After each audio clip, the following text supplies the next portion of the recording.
শুরুর আগেই শেষ। অভিনয়ের পাশাপাশি ব্যক্তিজীবন নিয়েও নিয়মিত আলোচনায় থাকেন ভারতের দক্ষিণী অভিনেত্রী শ্রুতি হাসান। প্রায় 4 বছর ধরে জনপ্রিয় ইলাস্ট্রেটর শান্তনু হাজারিকার সঙ্গে সম্পর্কে ছিলেন তিনি। মাঝে মধ্যে সামাজিক যোগাযোগের মাধ্যমে শান্তনুর সঙ্গে তোলা ছবি ও ভক্তদের সঙ্গে শেয়ার করতেন শ্রুতি। তাদের সম্পর্ক ঘিরে ভক্তদের কৌতূহল রয়েছে বেশ।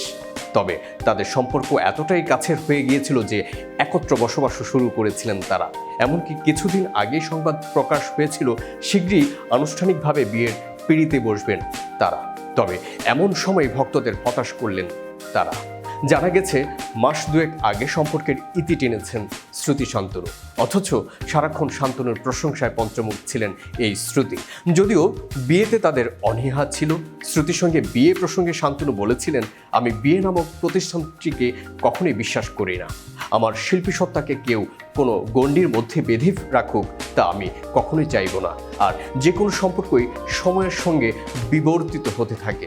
আমি আর শ্রুতি নিজেদের সম্পর্কে ভালো আছি, বিয়ে নিয়ে এখনই কিছু ভাবছি না। এতক্ষণ আমাদের বার্তা বৈঠকের সঙ্গে থাকবার জন্য অসংখ্য ধন্যবাদ। নতুন নতুন তথ্য ও সংবাদ পেতে বার্তা বৈঠকের ইউটিউব চ্যানেল ও ফেসবুক পেজের সাথে যুক্ত থাকুন।